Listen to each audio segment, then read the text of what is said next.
Სამშვიდობის ეთერშია მეცხრე საინფორმაციო გამოშვება იქო 6-ის ნახევარზე სტუდიაში ახალი ამბებით თიკო კურტანიძე მუშაობს. 37 ახალციხის ოლქში ამომრჩეველთა აქტივობამ 17 საათისთვის დაახლოებით 46% შეადგინა. ამ დროისათვის საკუთარი პოზიცია ახალციხის მუნიციპალიტეტის მასშტაბით 15900-მა ამომრჩეველმა დააფიქსირა. 37 ახალციხის საოლქო კომისიის თავმჯდომარის განმარტებით ამ დროისათვის 4 საჩივარია დაწერილი. თეა გავაშელის თქმით არც ერთი სერიოზული დარღვევა არ არის და შესაბამისად საარჩევნო პროცესის მიმდინარეობაში ხელს არ შეუშლის. შეგახსენებთ, რომ ახალციხესა და ადიგენში არჩევნების მეორე ტური მიმდინარეობს.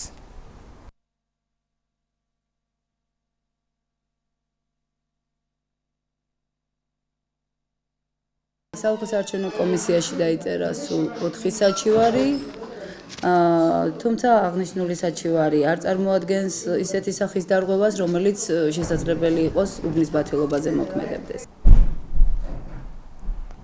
მუგარეთის საარჩევნო უბნიდან პოლიციამ ამომრჩეველი ნარკოლოგიურ განყოფილებაში შესამოწმებლად გადაიყვანა. სამართალდამცველებმა ნაციონალური მოძრაობის მხარდამჭერი ისე წაიყვანეს, რომ მან ხმის მიცემა ვერ მოასწრობს. ზურაბ ცუცკირიძის ადვოკატის ირაკლი ბარძიმაძის თქმით, ამომრჩევლის საბატრულოში გადაყვანა პარტიული ნიშნით მოხდა. ადგილზე იმყოფებოდნენ ნაციონალური მოძრაობის პირველი პირები. ოპოზიციური პარტიის წევრების თქმით, პოლიციის მიზანი იყო, რომ მოქალაქეს მათ სასარგებლოდ ხმა ვერ მიეცა.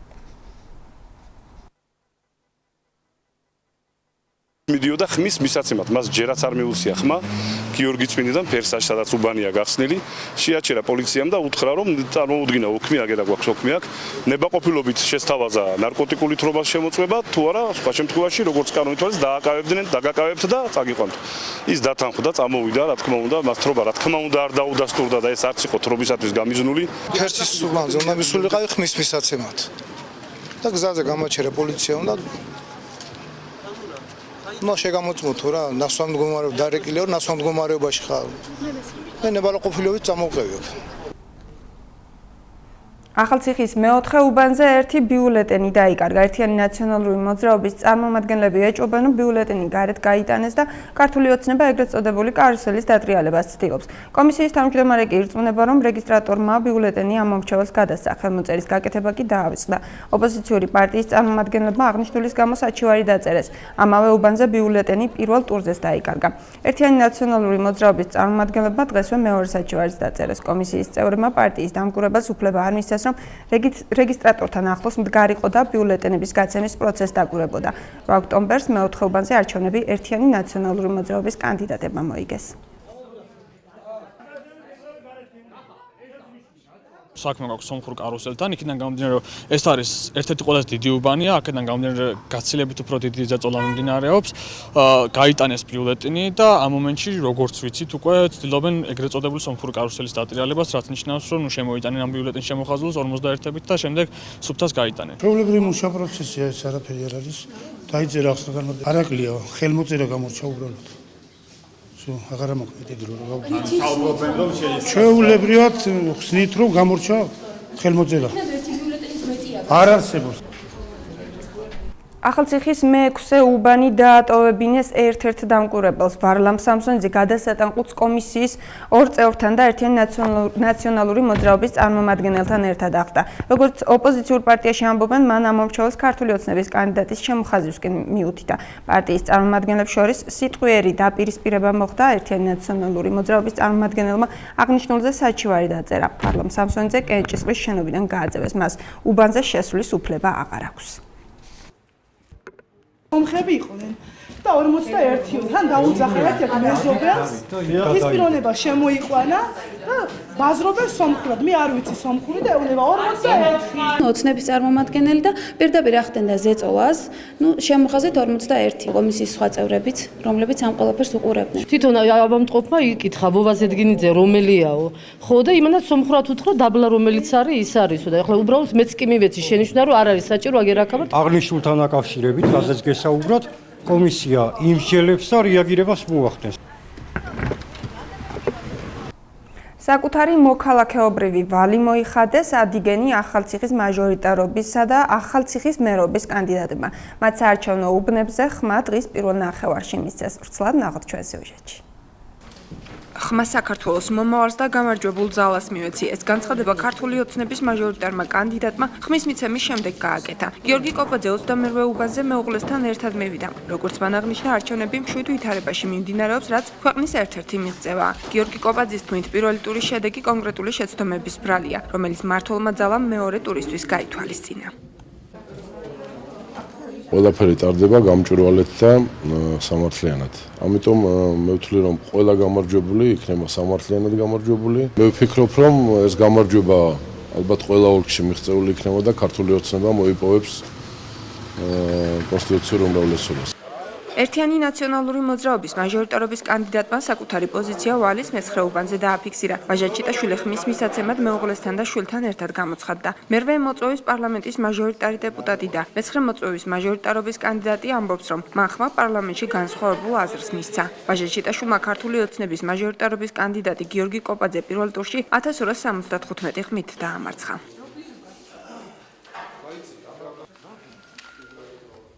მე გავაკეთე თავისუფალი არჩევანი და ვისურვებდი, რომ ყველამ თითოეულმა ამორჩევლად თავისუფალი არჩევანი გააკეთოს დღესაც და საერთოდ მომავალშიც ყველა არჩევნებს. მაქვს იმედი, აუცილებლად ამორჩეველი მოვა დააფიქსირებს თავისუფალ არჩევანს და მე გავიმარჯვებ. მე იმ კანდიდატს მივეცი ხმა, რომელიც ჩემი აზრით ღირსეულად ატარებს ხალხის მანდატს და არ გაუცრუებს იმედებს და ღირსეულად ემსახურება შემდეგი 4 წლის განმავლობაში. მოქალაქეობრივი ვალი მოიხადა ქართული ოცნების ახალციხის მერობის კანდიდატმაც. მან ხმა ქალაქის პირველ უბანზე მისცა. ვლადიმერ ზედგინიძე დარწმუნებულია, რომ ამორჩეველი საკუთარ პოზიციას ქართული ოცნების სასარგებლოდ დააფიქსირებს.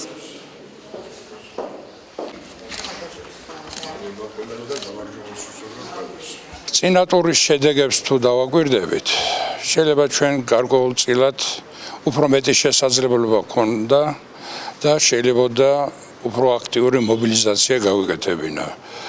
დღევანდელი დღე ამის მანიშნებელია და ფაქტია და ვიმედოვნებ, რომ დღესაც თავის ღირსეულ სიტყვას იტყვის ჩვენი მოქალაქეები და შესაბამისად მისცემენ ხმას 41-ს. ერთიანი ნაციონალური მოძრაობის მერობის კანდიდატი არჩევნების მეორე ტურში გამარჯვებაშიც დარწმუნებულია. ირაკლი ერეკლიშვილმა ხმა ახალციხის მეოთხე უბანზე მისცა. ხალხის იმედი მაქვს და მათი სწორი არჩევნის. ამ ეტაპისთვის მშვიდობიანად ტარდება, მაგრამ არის რაღაც დარღვევები, რომელიც ისეთი მნიშვნელოვანი არ არის. ნაციონალური მოძრაობის კანდიდატმა ირაკლი ერეკლიშვილმა არჩევნების პირველ ტურში ვლადიმერ ზედგინიძე 690 ხმით დაამარცხა. მიუხედავად ამისა, ამორჩეველთა ხმების 50%-ზე მეტი ერთ-ერთმა მათგანმა მოიპოვა. მოქალაქეობრივი ვალი მოიხადა და არჩევნებში მონაწილეობა მიიღო 85 წლის რაფაელ კურტანიძემაც. ჯანმრთელობის მდგომარეობის გამო მასთან ახალციხის პირველი საუბნო საარჩევნო კომისიის წევრები გადასატანი ყუთით მივიდნენ. რაფაელ კურტანიძემ ხმა სასრულ მაჟორიტარობისა და მერობის კანდიდატს მისცა. პირველი უბნის გადასატან ყუთზე 5 ამორჩეველია რეგისტრირებული. რაც გინდა იყოს, ვისაც ხმა მიეცი, ალარ ხოზე ჩვენ უბანზე არის 5 ოჯახი ამორჩეველი, ერთთან უკვე მისული ვართ, აგერ მეორესთან მოვბრძანდით და სამთან ვართ მისასვლელი. 3 განცხადება იყო წინა არჩევნებზე და ახლა დაემატა 2. შეიძლება ნიაცეკი?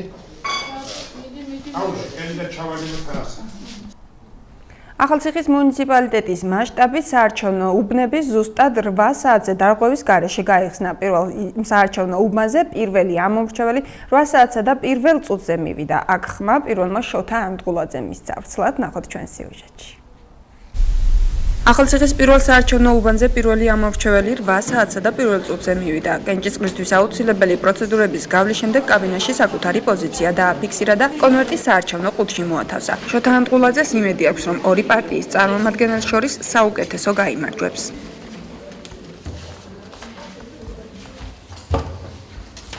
კანდიდატი უნდა იყოს ერთგული თავისი ქალაქის, თავისი რაიონის და მე მივეცი ხმა ახალციხის და სამცხის ჯავახეთი, ნუ ადიგენ ახალციხის და ნათიერ მომავალს ახალციხის მერის ნამდვილ კანდიდატს.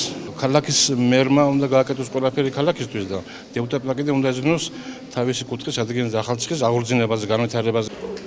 პირველ საარჩევნო უბანზე 1255 ამომრჩეველია. საუბნო კომისიის თავმჯდომარის თქმით, ყველა პროცედურა კანონის სრული დაცვით შესრულდა. საკონტროლო ფურცლები მოთავსდა როგორც ძირითად, ასევე გადასატან ყუთშიც, რომელიც ამომრჩეველთან ზუსტად 9 საათზე გავიდა.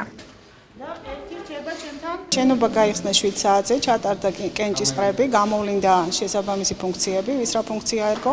ამომრჩეველი ყავს 1255 ამომრჩეველია. პირველი ამომრჩეველი მობრძანდა უკვე ზუსტად 8 საათზე და ყველაფერი იმედია მშვიდ გარემოში გაივლის. 37 ახალციხის საოლქო კომისიის თავმჯდომარის თქმით, ახალციხის მუნიციპალიტეტის მასშტაბით ყველა უბანი დილის 8 საათზე გაიხსნა. გახსნასთან დაკავშირებული დარღვევები უბნებზე არ დაფიქსირებულა. უბანი თავის დროზე გაიხსნა, აქტივობაც ნორმალურია, არჩევნები მშვიდ გარემოში მიმდინარეობს, არის გარკვეული სახის დარღვევები, თუმცა არ არის ეს ისეთი, რომ რომელიმე უბნის ბათილობა გამოიწვიოს, ან რაიმე ზეგავლენა მოახდინოს უბანზე და ამომრჩევლის ხმებთან დაკავშირებით არაფერი ისეთი არ ხდება. ახალციხეში დღეს ადგილობრივები ირჩევენ როგორც მაჟორიტარობის, ასევე ახალციხის მერობის კანდიდატსაც. მეორე ტურში მონაწილეობენ ქართული ოცნებიდან მაჟორიტარობის კანდიდატი გიორგი კოპაძე, ხოლო ნაციონალური მოძრაობიდან ვაჟა ჩიტაშვილი. ახალციხის მერობის კანდიდატი ოცნებიდან ვლადიმერ ზედგინიძეა, ნაციონალებიდან კი ირაკლი ერეკლიშვილი. ვალეს მეათე უბანზე კენჭისყრის პროცედურები მუსიკის ფონზე მიმდინარეობდა. ხმის გამაძლიერებლიდან ქალაქური სიმღერები ისმოდა. საარჩევნო უბანი ვალეს კულტურის სახლის შენობაში მდებარეობს. მუსიკალურ გაფორმებაზეც კულტურის სახლის დირექტორმა იზრუნა. 37 ახალციხის საოლქო საარჩევნო კომისიის თავმჯდომარის თქმით, საუბნო კომისია აღნიშნულით კანონს არ არღვევს. უბანზე მუსიკა დღის მეორე ნახევრში პოლიციის მოთხოვნის შემდეგ გამორთეს.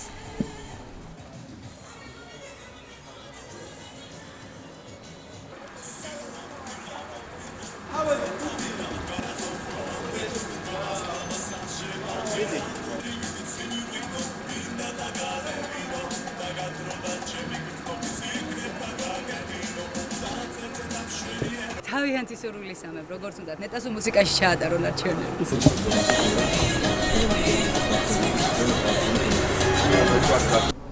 ამ დროისათვის სულ ეს იყო. საინფორმაციო გამოშვება ეკო პირდაპირ ეთერში დღის მთავარი თემებით 10:09-ზე დაბრუნდება. დროებით.